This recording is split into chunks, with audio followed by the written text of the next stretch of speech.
Hi there, this is Dr. Tammi Stewart from PT2Excel to talk about swelling. So when we have an initial injury, we tend to have swelling. That's the first phase of healing. It's called the inflammatory phase.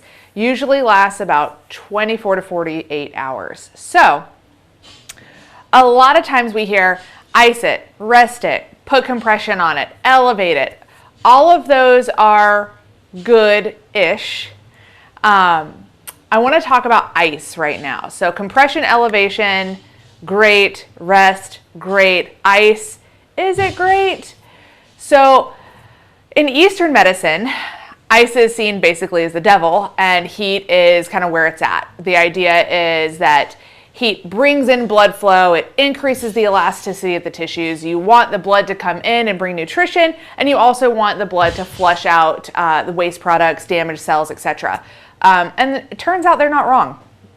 So the latest research, at least in this country, in the United States, is talking about inflammation and anti-inflammatories. So anti-inflammatories being anything herbal like a turmeric or ice, or anti-inflammatories like at a traditional pharmacy, over-the-counter stuff, or prescriptions. So this is your ibuprofens, your naproxens, your NSAIDs, your non-steroidal anti-inflammatories, but also your steroidal anti-inflammatories, which for the most part are prescriptions. So the latest research looked at tissues in their phases of healing. So the first phase being that inflammatory phase. What happens if we don't put ice on those tissues? So they had a group of people who had no ice treatment of those tissues and people who did treat with ice during that initial 24 to 48 hours. And then they followed their healing progress a few weeks later.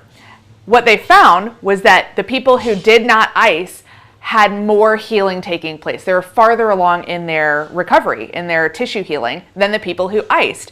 And they concluded that, turns out Eastern medicine might have known a thing or two over the last several thousand years, and ice slows the healing process because it's decreasing that inflammation in that initial stage, which we need because it helps form the foundation of our healing. So if you want good, strong healing tissues, you don't want to weaken the foundation of that healing. The foundation, that very first phase of healing, is the inflammatory phase. So it does matter. It is important to let the inflammation do its job, and that has a lot of chemical reaction type of things that's happening in there.